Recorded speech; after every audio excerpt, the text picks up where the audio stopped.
आज हम भजन 47 में यानी 47 का पहले पद को पढ़े।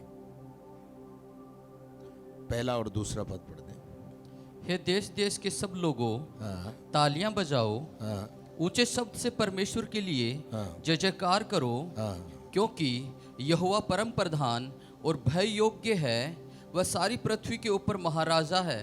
Praise the Lord, hallelujah. देश देश के लोगों सब क्या बजाओ? तालियां बजाओ, हालेलुया।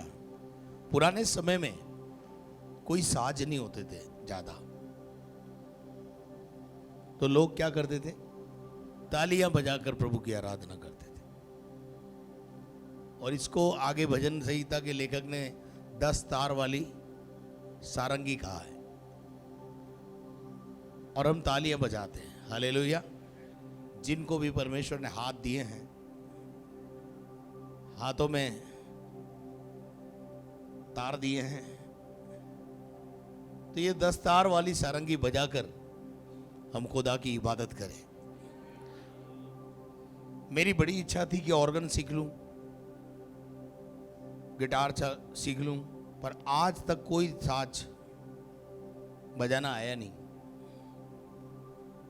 आज तक कोई साज बजाना आया नहीं, पर ताली बजाना आता है। और ऐसा कोई भी नहीं जिसको ताली बजाना ना आता हो, हालेलुया। तो अगर हमारे पास साज नहीं है, हम कैसे गाना गाएं, कैसे प्रभु की आराधना करें? तो आज निराश मत होइए, आपके पास, सबके पास साज भी है और साज को बजाना भी बेहतर रूप से आता है, हालेलुया। अब कईयों का प्रॉब्लम है कि ताली बजाना भी ढंग से नहीं आता। कहाँ धीमे बजानी है, कहाँ जोर से बजानी है। कई बार ये सेंस भी हमारी लाइफ में नहीं होता है। गाना चल रहा है स्लो, हम बजा रहे हैं फास्ट। कभी कभी गाना फास्ट है और हम स्लो हैं, तो कई बार ऐसी स्थिति आती है। लेकिन ताली बजाने में हमको अपने उम्र साइंस को काम में लेना चाहिए, हालेलुया। और ताली बजाना ये परमेश्वर की महिमा के लिए दिया हुआ एक साज है। परमेश्वर की महिमा के लिए दिया हुआ एक साज है। महिलाएं सोचती हैं रोटी बनाने के लिए हमें हाथ दिए हैं खुदा ने। दुनिया में सब काम हाथ से ही होते हैं, हालेलुया, ठीक है ना। तो हाथों का इस्तेमाल परमेश्वर की महिमा के लिए करना है। पौलुस उसी बात को अपनी पत्री में जब तीमुथियुस को पत्र लिखता है, तो वहां लिखता है कि हर एक पुरुष अपने पवित्र हाथों को उठाकर परमेश्वर की क्या करे? उपासना करे, आराधना करे, हालेलुया। वही बात भजन संहिता का लेखक बोलता है, ताली बजाकर प्रभु की उपासना करो, हालेलुया। और दूसरी बात वो बोलता है ऊंचे शब्द से। ताली बजाना बहुत अच्छी बात है। कई लोग ताली बजाने के विपरीत हैं। कई कलीसियां हैं ऐसी जहां अगर बाई चांस आपने ताली बजा दी तो आपको ऐसे देखेंगे अचरज से कि ये कौन है, कौन स्त्री है या पुरुष है या कहां से आ गया, क्या हो गया। क्यों पास्टर साहब गलत बोल रहा हूं? क्योंकि वहां ताली बजाना अलाउ नहीं। और बाई चांस आपने बजा दी, मान लीजिए आप विश्वासी मंडली से हैं, पेंटिकॉस्टल मंडली से हैं, और आप ऐसी कलीसिया में पहुंच गए जहां ताली बजाने पे प्रतिबंध है, बजाते ही नहीं, या बजाते तो बड़ी तौहीन समझते हैं। ऐसे भी कलीसिया हैं जहां बड़ी संजीदगी के साथ बिना ताली बजाए वो परमेश्वर की उपासना करते हैं। वो उनका अपना तरीका है, वो उनकी अपनी सोच है। लेकिन वचन में एक जगह नहीं, कई जगह ताली बजाने के विषय में लिखा हुआ है, हालेलुया। तो ताली बजाना कोई गलत नहीं है, इसको आप कभी गलत ना समझें। लोग गलत समझते हो, समझने दीजिए। ताली बजाने वालों को लोग वैसे भी हकीर समझते हैं, पर हम जानते हैं ताली बजाने में सामर्थ है। हालेलुया। तो दूसरी जो बात है यहां पर उसमें है ऊंचे शब्द से पुकार कर। कैसे शब्दों से? ऊंचे शब्द से पुकार कर उसके क्या करो? जय जयकार करो। कई बार हमारी जो मंडलियां होती हैं, जो पेंटिकॉस्टल मंडलियां हैं, उनको चिल्लाने वाली मंडली कहा जाता है। चिल्लाते बहुत है। खुदा क्या बहरा हो गया है क्या? खुदा बहरा है ये इसलिए चिल्लाते हैं शायद खुदा बहरा है, परंतु ऐसा नहीं है। बाइबल में कम से कम 15 उदाहरण ऐसे हैं जहां लोगों ने ऊंचे शब्द से पुकार कर परमेश्वर को पुकारा, आराधना किया, और वो आराधना में बड़ी सामर्थ प्रकट हुई। हालेलुया। जब मैंने शुरू में परमेश्वर की सेवा शुरू किया तो मेरे चिल्लाकर प्रचार करने में भी प्रॉब्लम था। लोग बोलते थे आप चिल्लाते क्यों?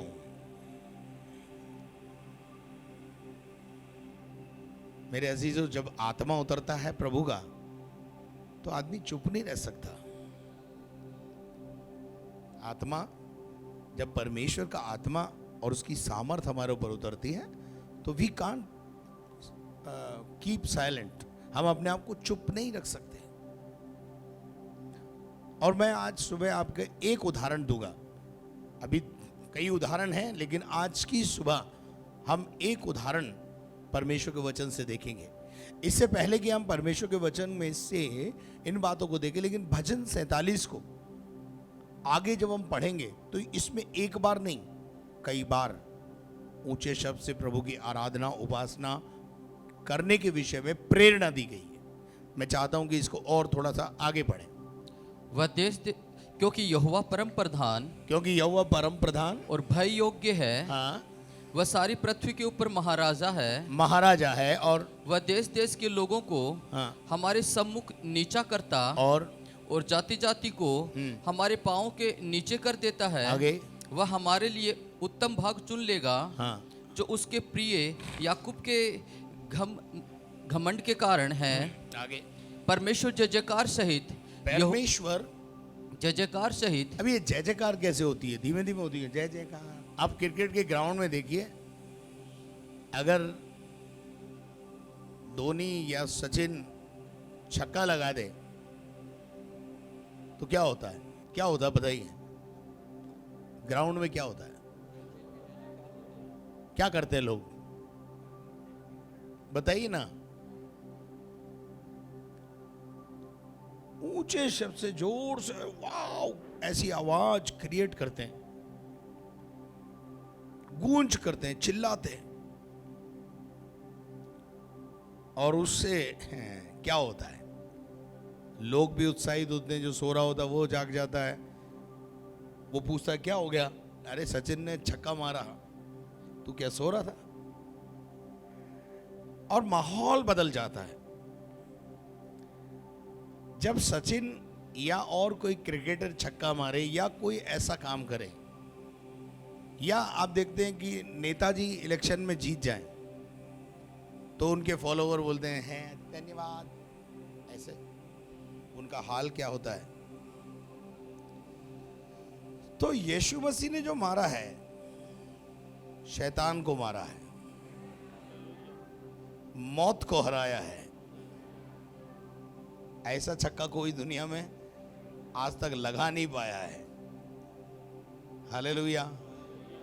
तो उसके लोग चुप कैसे रह सकते हैं? उसके लोग चुप कैसे रह सकते हैं? जो दुनिया में कोई नहीं कर पाया वो मेरे और आपके मसीहा ने किया है। हालेलुया। तो जय जयकार तो बनता है। हालेलुया। और जब हम कलीसिया में इकट्ठे होते हैं, हर रविवार को जब हम कलीसिया में इकट्ठे होते हैं, हम रविवार को दिन कलीसिया में क्यों इकट्ठे होते हैं? क्या परमेश्वर ने कहा कि तुम रविवार को मेरी आराधना किया करो? नहीं। It is a day of celebration. जी, आप साल भर में एक दिन जन्मदिन मनाते हो, है ना? वो तारीख आती है, उस तारीख पर जिस पर आप पैदा हुए हो, उस दिन आप सेलिब्रेशन करते हो। परंतु प्रभु यीशु मसीह का मुर्दों में से जी उठकर बाहर आना हर सप्ताह के पहले दिन आराधना का दिन हो गया। हालेलुया। हम जब प्रभु के भवन में आते हैं, पुनरुत्थान की सामर्थ को जय जयकार करते हैं। हालेलुया। ना, पुनरुत्थान की सामर्थ हमारे अंदर काम करने लग जाती है, क्योंकि हम पुनरुत्थित यीशु की आराधना करने आते हैं। अगर यीशु मसीह जी ना उठा होता तो रविवार के दिन आराधना का दिन नहीं होता। सो हम यहां पर जो आते हैं और आराधना करते हैं, तो वी आर सेलिब्रेटिंग, हम उस बात को सेलिब्रेट करते हैं कि कोई है जिसने ऐसा छक्का मारा है जो दुनिया में कोई नहीं मार सकता है। हालेलुया। और कई बार हमारे दिमाग में क्या है, रविवार सप्ताह का आखिरी दिन है। रविवार सप्ताह का आखिरी दिन नहीं है।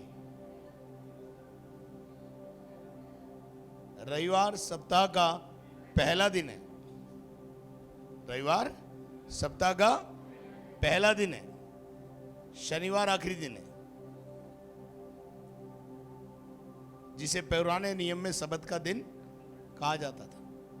लेकिन रविवार जो है क्या है, पुनरुत्थान का दिन, प्रभु यीशु मसीह के जी उठने का दिन, मुर्दों में से जी उठना।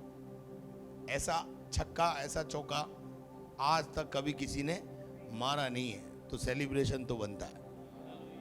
और जब हम उसको बनाने आए, बर्थडे बनाने आते, बहुत साइलेंट मोड में रहते हैं। हाँ जी, सब लोग साइलेंट बैठे हैं, कोई गाना नहीं गाएगा, कोई नाच नहीं होगा। मैंने तो देखा बर्थडे में जो है डेग लगा लेते, क्या लगाते, वो डीजे वीजे लगा लेते, फिर धमचक होती है। सेलिब्रेशन। आप बताइए, बर्थडे पे कोई ताली ना बजाए, ऐसा हो सकता है? बताइए ना। बर्थडे पे तो ताली सभी बजाते हैं। तो हमारा प्रभु यीशु मसीह तो जी उठा है। हम क्यों ना ताली बजाएं, क्यों ना गाएं, क्यों ना नाचें, क्यों ना कूदें, क्यों ना सेलिब्रेशन करें। हालेलुया। और हर रविवार को हम आराधना करने जब आते हैं, तो डे ऑफ सेलिब्रेशन है, पुनरुत्थित यीशु मसीह की आराधना, जिसने जो दुनिया में कोई नहीं कर पाया, वो केवल और केवल मेरे और आपके मसीहा ने किया है। तो ताली तो बनती है, ताली तो बनती है। हालेलुया। ऊंचा शब्द तो बनता है। तो लोग चिल्लाते क्यों हैं? इस चिल्लाने में ताकत है, पता आपको? हालेलुया। आज आगे क्या लिखा है? परमेश्वर यहोवा के लिए नरसिंगा, 5वें पद को वापस पढ़ना। परमेश्वर जय जयकार सहित, परमेश्वर जय जयकार सहित यहोवा नरसिंगे के शब्द के साथ ऊपर गया है। और वापस भी कैसे आएगा? जय जयकार कैसे आएगा वापस? साइलेंट मोड में आएगा, जय जयकार के साथ आएगा। आखिरी नरसिंगा फूका जाने वाला है, तेरा मेरा यीशु फिर से आने वाला है। हालेलुया। आखिरी नरसिंगा फूका जाएगा। यीशु के आने से पहले एक और नरसिंगा फूका जाएगा, और मेरा और आपका यीशु बादलों पर आएगा। हालेलुया। और क्या लिखा है बेटे? 6ठा पद। परमेश्वर का भजन गाओ, परमेश्वर का भजन गाओ, भजन गाओ, भजन गाओ, हमारे महाराजा का भजन गाओ, महाराजा का भजन गाओ, भजन गाओ। आगे, क्योंकि परमेश्वर सारी पृथ्वी का महाराजा है, सारी पृथ्वी का महाराजा है। और समझ बूझकर बुद्धि से भजन गाओ, बुद्धि से क्या गाओ? भजन गाओ। और परमेश्वर जाति जाति पर राज्य करता है। आगे, परमेश्वर अपने पवित्र सिंहासन पर हाँ, विराजमान है। और राज्य के सामंत अब्राहम के परमेश्वर की प्रजा होने के लिए। सामंत का मतलब होता है रईस। इकट्ठे हुए हैं। सामंत का मतलब क्या है? अक्सर रईस लोग प्रभु की आराधना करने में अपनी इंसल्ट समझते हैं। डॉक्टर बन गए, इंजीनियर बन गए, कलेक्टर बन गए, या किसी ऊंचे पद पे चले गए, तो फिर उसकी उपासना आराधना आम जनता जैसे करती है वैसे इंसान नहीं करता है। सामंत अब्राहम के परमेश्वर की आज्ञा के लिए क्या हो? इकट्ठे हो। सामंत का मतलब होता है रईस लोग भी। हालेलुया। क्योंकि और पृथ्वी की ढालें परमेश्वर के वश में हैं। पृथ्वी की ढालें, मेरी बाइबल में लिखा है नींव। पृथ्वी की नींव किसके वश में है? परमेश्वर के वश में है। परमेश्वर के वश में है। और वह तो शिरोमणि है। वो तो कौन है? शिरोमणि। जो सबसे ज्यादा शिरोमणि है, उसके लिए क्यों ना चिल्लाएं, क्यों ना गाएं, क्यों ना बजाएं, क्यों ना नाचें, क्यों ना उसकी उपासना करें, क्यों चुप रहें? क्या आप मेरे साथ हैं? अब ये जो चिल्लाना है, इसके ऊपर थोड़ा सा बात करेंगे। ऊंचे शब्द से पुकारना, ये ऊंचा शब्द जो है, ये अपने आप में एक बहुत बड़ी ताकत है। निकालिए यहोशू की किताब 6वां अध्याय,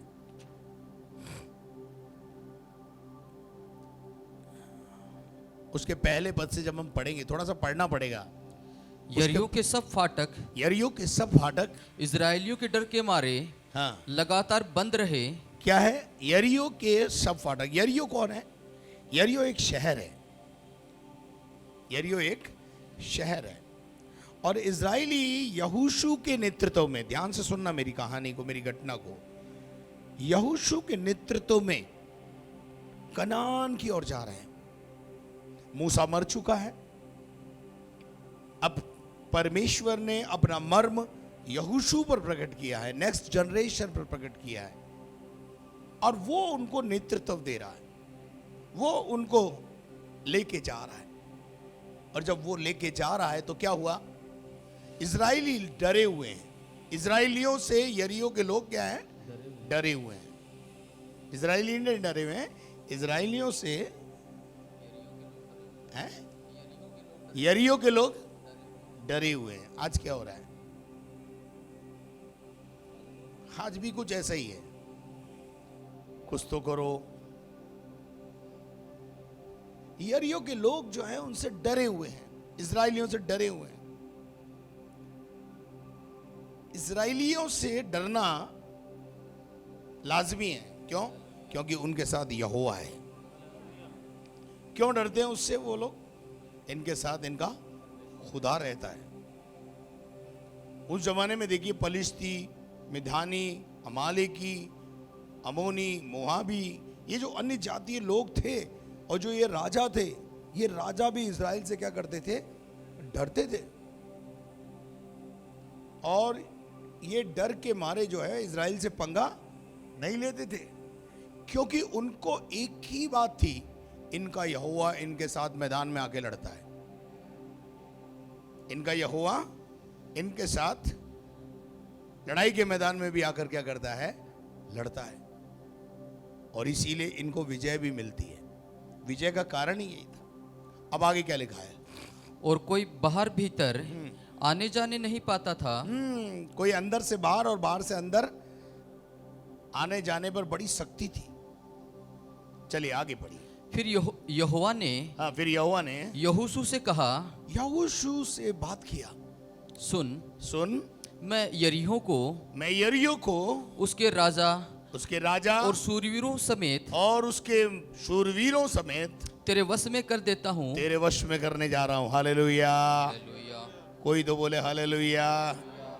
परमेश्वर ने यहोशू से कहा, डर मत, मैं यरीहो को और यरीहो के लोगों को और यरीहो के राजा को और यरीहो के सारे माल को तेरे वश में करने जा रहा हूं। क्या आप मेरे साथ हैं? लेकिन आगे क्या कहा? इसलिए हाँ, तुम में जितने योद्धा हैं, तुम में, इजराइल में जितने योद्धा हैं, नगर को घेर ले। नगर को क्या कर लें? घेर ले। नगर को क्या कर लें? घेर लें। जो चीज आपको चाहिए आपको उसे घेरना पड़ेगा। आपको उसके चारों ओर उसके घेरा डालना पड़ेगा। हालेलुया। उसके बाद क्या लिखा है? और उस नगर के चारों ओर हाँ, एक बार घूम आए। एक बार घूम आए। कौन से मोड में? साइलेंट मोड में। अभी मैं बताऊंगा आपको कहां बोलना है, कहां ऊंची आवाज में बोलना है, कहां नहीं बोलना है। यह भी हमें सीखना चाहिए। ठीक है ना? पढ़िए। और 6 दिन तक ऐसा ही किया करना। 6 दिन तक क्या करना है? ऐसा ही किया करना। 6 दिन तक कौन सा मोड? 6 दिन तक कौन सा मोड? Silent mode. सोमवार, मंगल, बुध, बृहस्पति, शुक्र, शनि, ये साइलेंट मोड। इसमें क्या करना है? एक एक चक्कर लगा करके योद्धाओं को, हर एक को नहीं, प्रार्थना के योद्धाओं को, जो तेरी फौज में योद्धा हैं, उनको बोल इनको घेर ले।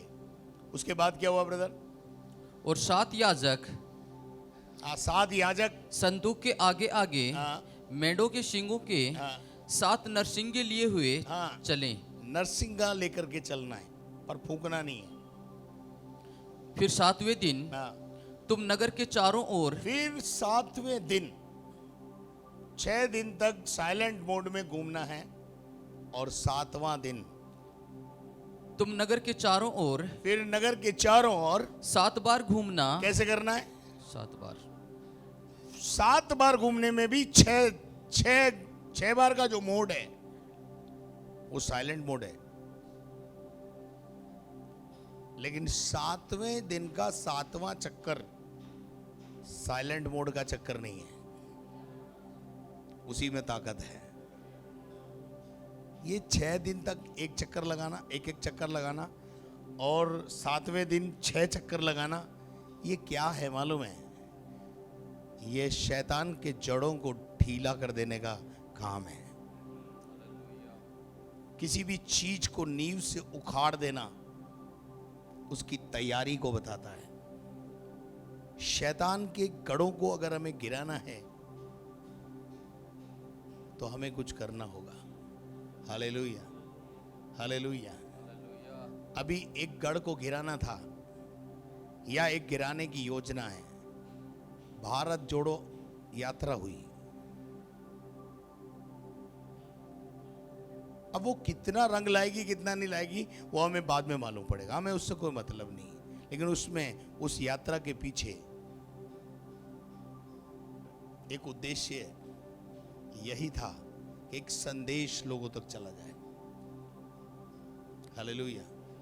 भारत बिखरे नहीं परंतु भारत जुड़े, इस ऐसे उनकी सोच है।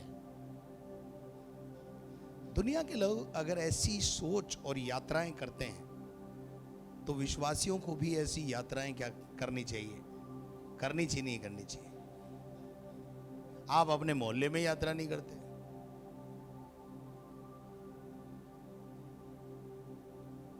आप अपने मोहल्ले में घूमकर यात्रा करें, शैतान के गढ़ों को गिराने के लिए, नींव समेत आपके इलाके से शैतान के राज्य को उखाड़ फेंकने के लिए। इसमें स्ट्रेटेजी है पूरी। ये जो 6ठा अध्याय है यहोशू का, इसमें बहुत बड़ी योजना है।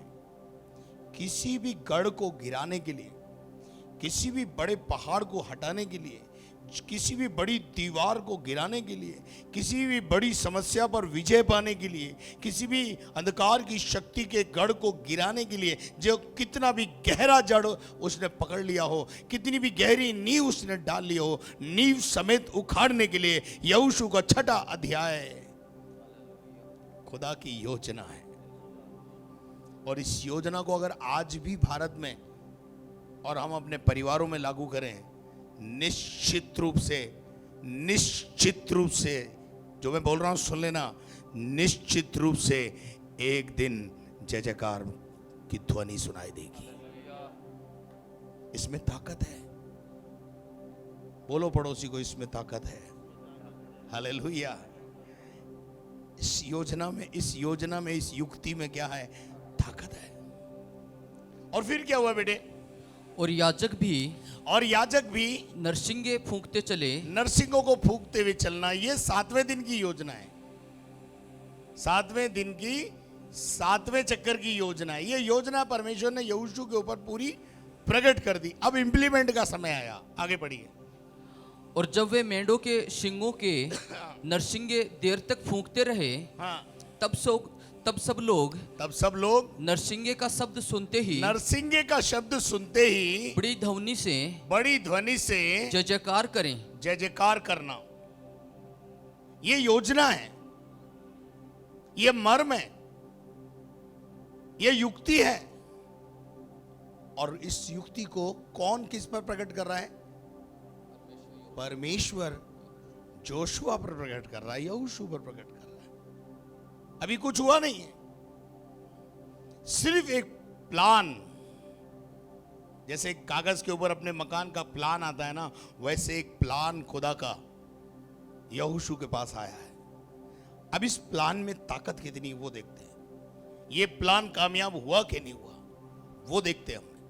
तब नगर की शहरपना नेव से गिर जाएगी। क्या है ये? योजना है। ऐसा ऐसा करोगे, ऐसा ऐसा ऐसे ऐसे करना है, तब तुम क्या हो जाओगे? तब तुम एक बड़ा चमत्कार देखोगे, तब तुम एक बड़ी सामर्थ को देखोगे, तब एक बड़े आश्चर्य कर्म को देखोगे, कुछ होता हुआ देखोगे, कुछ गिरता हुआ देखोगे, कुछ हिलता हुआ देखोगे। अभी कुछ हुआ नहीं है, केवल कागज पे योजना, परमेश्वर की योजना यहोशू के माइंड पर सेटअप हो रही है।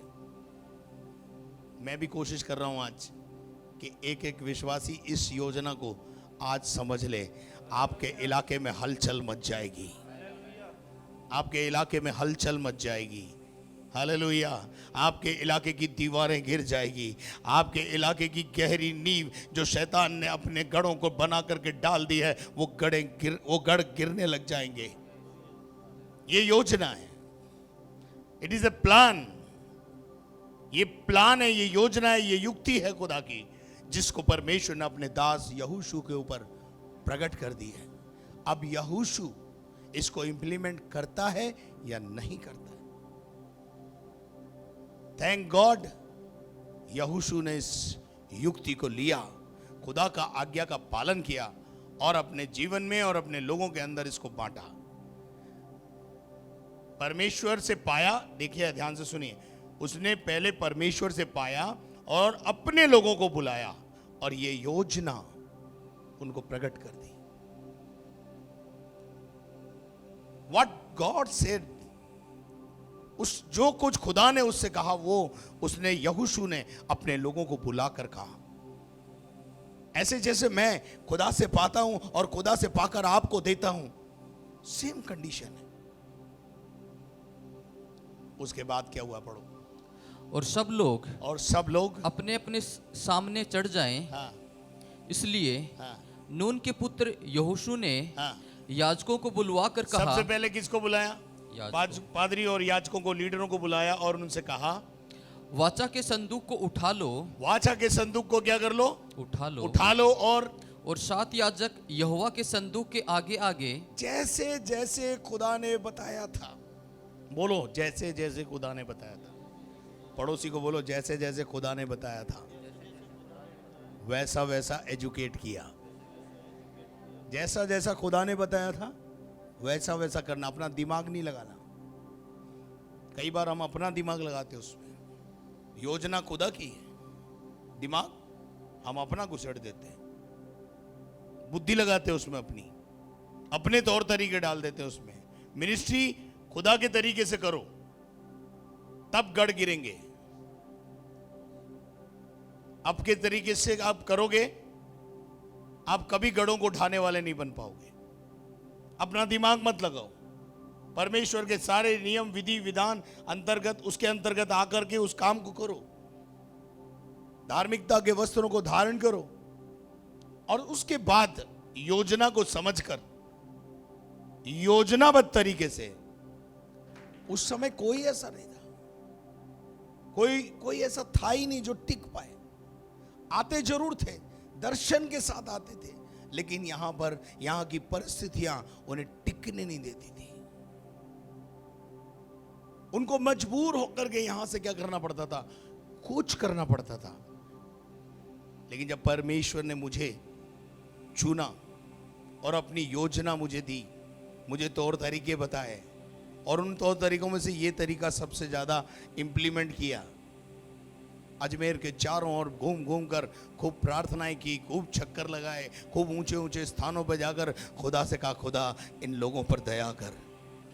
रातों को कभी सुबह 4 बजे उठकर, और परमेश्वर की ये योजना जो यहोशू के पास आई और यहोशू ने इसको इम्प्लीमेंट किया। पढ़ो आगे क्या लिखा है। और 7 याजक यहोवा के संदूक के आगे आगे, चलो आगे चलो, मेंढों के शिंगों के साथ नरसिंगे लिए चले। आगे फिर उसने लोगों से कहा, हाँ, फिर आगे लोगों को भी बुलाया, आम जनता को, याजकों को बुलाकर अलग ट्रेन किया और जनता को बुलाकर अलग ट्रेन किया। आगे बढ़कर नगर के चारों ओर घूम आओ। क्या कहा, नगर के चारों ओर घूम के आओ, चक्कर लगा के आओ, देख कर आओ, नींव कितनी भारी है, डोली कितनी है, दरवाजे कैसे हैं, कैसे कैसे है, क्या स्थिति है, जाकर चक्कर लगाकर देख करके आओ कि क्या है। और हथियारबंद पुरुष हाँ, यहोवा के संदूक के आगे आगे चले। हथियार लेकर कहाँ चलना है, यहोवा आगे आगे, यहोवा के वाचा के संदूक के आगे आगे चलना है। आगे बेटे। और जब यहोशू ये बातें लोगों से कह चुका, यहोशू जब लोगों से ये बातें कह चुका, तब वे 7 याजक, तब वो 7 याजक जो यहोवा के सामने हाँ, 7 नरसिंगे लिए हुए थे, 7 नरसिंगे लिए हुए थे, नरसिंगे फूंकते हुए चले। हाँ, नरसिंगा फूंकते हुए चले, और यहोवा की वाचा का संदूक हाँ, उनके पीछे पीछे उनके चला। पीछे पीछे चला। आगे। और हथियारबंद पुरुष हथियार लिए हुए पुरुष नरसिंगे फूंकने वाले याजकों के आगे आगे चले। पीछे पीछे आ, और पीछे वाले संदूक के पीछे पीछे चले। हाँ। और याजक नरसिंगे फूंकते हुए चले। याजक नरसिंगा फूंकते हुए जा रहे हैं। आगे। और यहोशू ने लोगों को आज्ञा दी थी, यहोशू ने लोगों को आज्ञा दी थी। अभी इस आज्ञा को सुनना, जब तक मैं तुम्हें जय जयकार करने की, जब तक मैं जय जयकार करने के लिए ना बोलूं, तब आज्ञा ना दूं, तब जब तक जय जयकार ना मैं करो। जय जयकार करने को ना बोलूं, तब तक क्या करना, तब तक जय जयकार न करो। तब तक कोई चिल्लाएगा नहीं, तब तक सब साइलेंट मोड में रहेंगे। ऐसा ही लिखा है।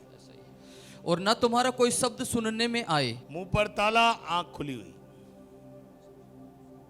जब प्रभु देखने को बोले तो देखो, और जब प्रभु बोलने को बोले तो बोलो। हम हर जगह बोलते हैं,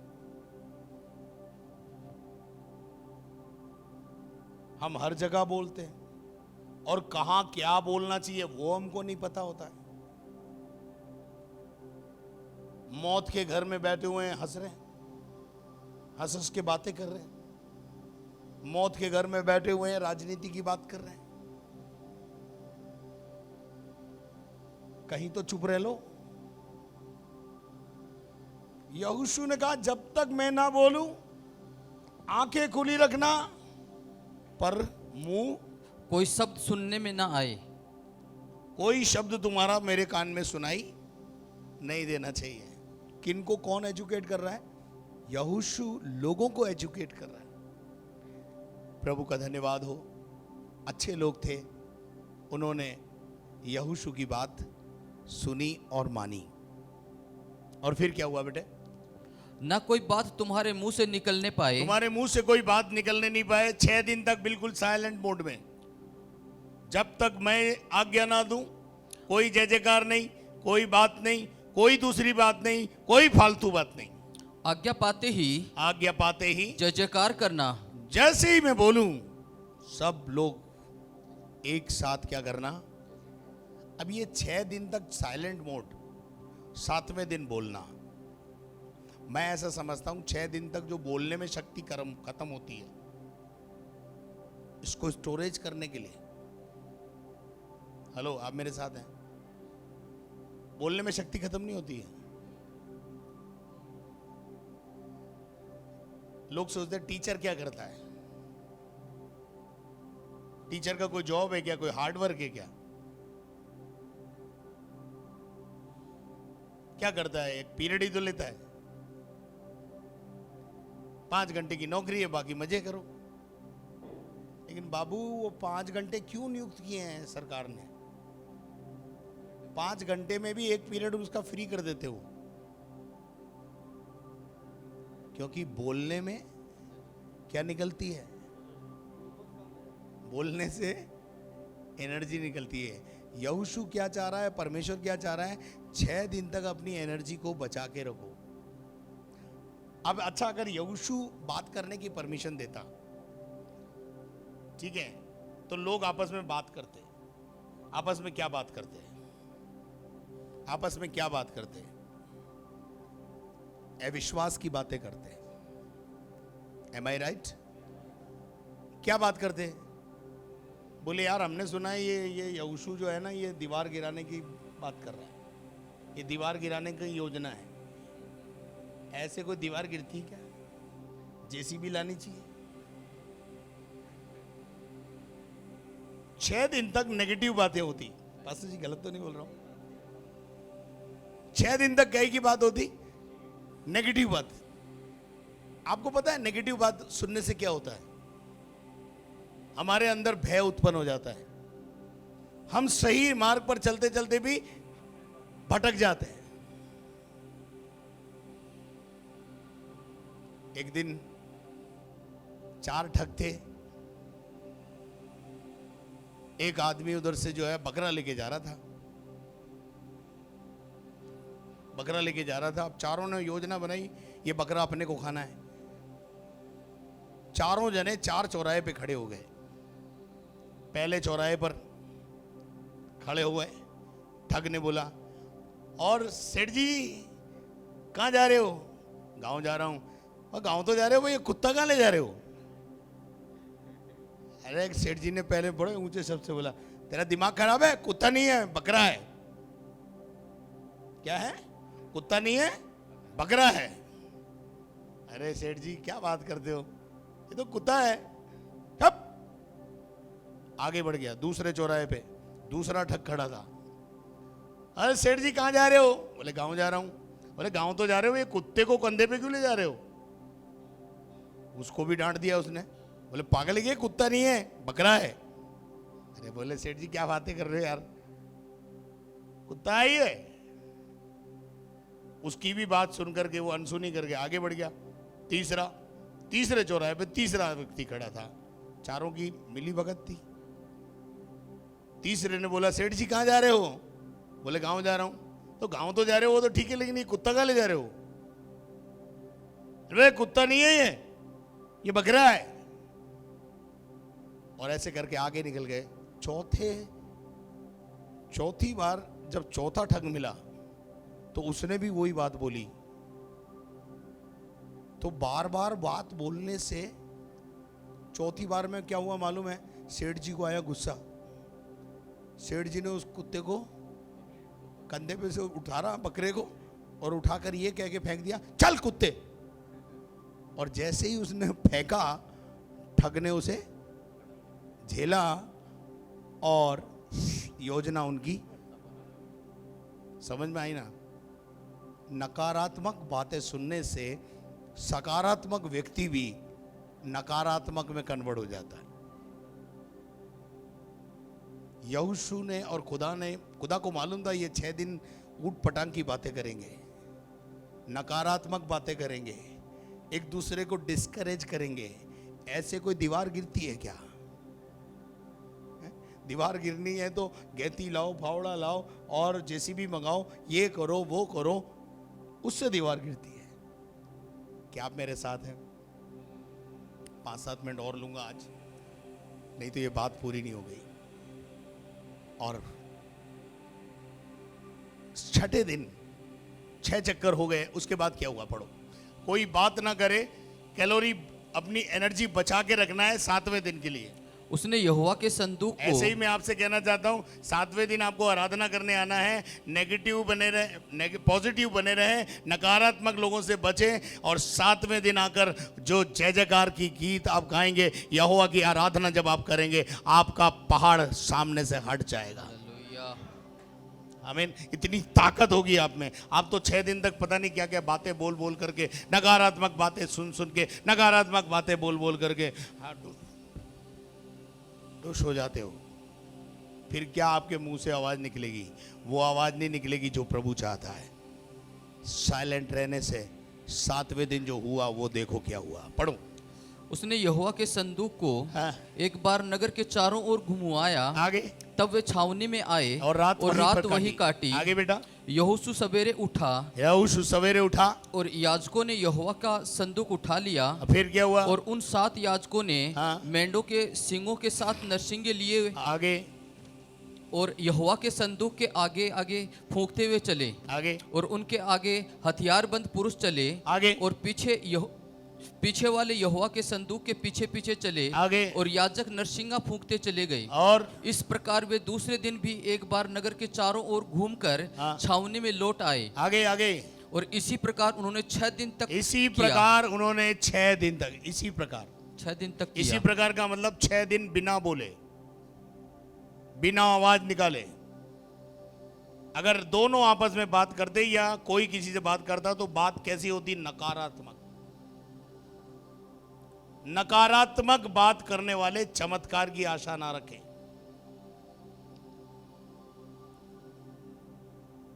नकारात्मक सोच रखने वाले कभी चमत्कार नहीं पाएंगे। पता नहीं यहां ठीक होगा कि नहीं होगा, मेरा वाला भूत निकलेगा कि नहीं निकलेगा। अरे बड़े अच्छे अच्छे निकल गए यहां से। हालेलुया। हाँ?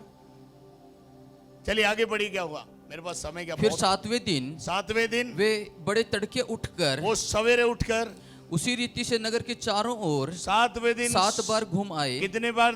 7 बार। 7 बार जब चक्कर लग रहा था, 7वें दिन 7वां चक्कर जब लग रहा था, परमेश्वर की दी हुई योजना अब पूरी होने जा रही है। हालेलुया। एलिशा ने कहा था 7 बार डुबकी लगा, 6 बार में काम हुआ। 6 बार में काम हुआ। बाइबल में अपने आप में 7 का अलग ही एक महत्व है। 7 नंबर जो है वो परफेक्शन को बताता है, सिद्धता को बताता है। अगर आप अपने कामों को पूर्णतः पूरी रीति से पूर्ण करेंगे, 7वें दिन कुछ होगा। 7वें दिन कुछ होगा। 7वीं डुबकी पर कुछ होगा। 6 डुबकी में कुछ नहीं हुआ। 6 दिन में गिरी, दीवार गिरी। योजना क्या थी? 7वें दिन 7 चक्कर, और 7वां चक्कर आज्ञा पालन हो रही है। फुटप्रिंट पूरा हो रहा है। जो प्रिंट दिया गया है, वो नक्शा जो दिया गया है, वो काम जो दिया गया, जिस रीति से दिया गया उस रीति से पूरा हो रहा है। और जब वो उसी रीति से पूरा हो रहा है, एक बड़ा आश्चर्यक्रम हो रहा है। क्या हुआ बेटे? केवल उसी दिन वे 7 बार घूमे। एक दिन में 7 बार घूमे। आगे। तब 7वीं बार जब 7वीं बार जब याजक नरसिंगा फूंकते थे, जब नरसिंगा फूंका जा रहा था, तब यहोशू ने लोगों से कहा जय जयकार करो। क्या करो? जय जयकार करो। जोर से, जय जयकार करो। ऊंचे शब्द से। अब क्या करो? जय जयकार करो। जोर से बोलो हालेलुया, हालेलुया, हालेलुया। क्योंकि और जैसे ही बोला जोर से बोलो तो क्या हुआ? क्योंकि यहोवा ने यह नगर तुम्हें दे दिया है। क्या बोला? एक पॉजिटिव बात बोली। क्या बोली? एक पॉजिटिव बात बोली। ये पहाड़ उखड़ने वाला है, ये समुद्र में जाने वाला है, ये समस्या जाने वाली है, ये भूत निकलने वाला है, ये यहोवा ने कर दिया है। एक्सेप्ट करो, ये नगर तुम्हारे कब्जे में आने वाला है। हालेलुया। बोलने में प्रॉब्लम है क्या? देगा कौन? खुदा। गिराएगा कौन? खुदा। नींव कौन हिला रहा है? यहोशू की, यरीहो की नींव कौन हिला रहा है? लोग थोड़ी हिला सकते हैं। हिलाने वाला कौन है? परमेश्वर। ऊंचे शब्द से जब पुकार कर कहा, एक बड़ी ध्वनि वहां पर हुई। कितने हजार लाखों लोग मिलकर के चिल्लाए। तो क्या हुआ, उस ध्वनि ने, उस आवाज ने, उस वातावरण में एक बड़ा परिवर्तन ला दिया। यरीहो की दीवार नींव से, बोलो नींव से, गिर पड़ी। उखड़ गई। हालेलुया, कोई तो बोले हालेलुया, हालेलुया, कोई तो बोले हालेलुया। हालेलुया। तो इस बात को आज समझ के जाना, कहाँ चुप रहना है, कहाँ बोलना है। जहाँ बोलना है वहाँ चुप नहीं रहना है, जहाँ चुप रहना है वहाँ बोलना नहीं है। समझ में आ रहा क्या? इस योजना को जो खुदा की है, अगर आप समझ गए, आप बड़े बड़े काम करेंगे, बड़े आश्चर्य कर्मों को देखेंगे। यरीहो की दीवार गिर गई। आगे पढ़ दो, क्या लिखा है? तब लोगों ने जय जयकार किया जय जयकार किया और याजक नरसिंगा फूंकते और रहे। याजक अपना काम करते रहे। और जब लोगों ने नरसिंगे का शब्द सुना, लोगों ने नरसिंगे का शब्द सुना तो फिर बड़ी बड़ी ही ध्वनि से, बड़ी ध्वनि, बड़ी ध्वनि का क्या मतलब है? ऊंची आवाज, ऊंची आवाज से उन्होंने जय जयकार किया। उन्होंने जय जयकार किया। तब शहरपनाह नींव से गिर पड़ी। बोलो शहरपनाह नींव से गिर पड़ी। यरीहो की दीवार बहुत बड़ी थी, यरीहो की दीवार बहुत बड़ी थी। 7 ट्रक एक साथ उस पे चल सकते थे। इतनी मोटी दीवार केवल ऊंची आवाज से गिर जाए, ये तो केवल यहोवा ही कर सकता है। Hallelujah, hallelujah, hallelujah. अब सब जने मिलकर जोर से हालेलुया बोलते हैं तो शैतान क्या होता है? प्रभु का वचन कहता है नींव गिर पड़ी। और लोग अपने अपने सामने से उस नगर में चढ़ गए। सारे नगर को तो घेरा हुआ था और सब लोगों ने नगर के अंदर प्रवेश कर लिया। हालेलुया। और नगर को ले लिया। और नगर को क्या कर लिया? नगर किसका हो गया? नगर यहोवा का हो गया, यहोवा के लोगों का हो गया। चारों तरफ खुदा के लोगों ने उसको क्या कर लिया? घेर लिया। काश हम इस योजना, इस स्ट्रेटेजी को समझें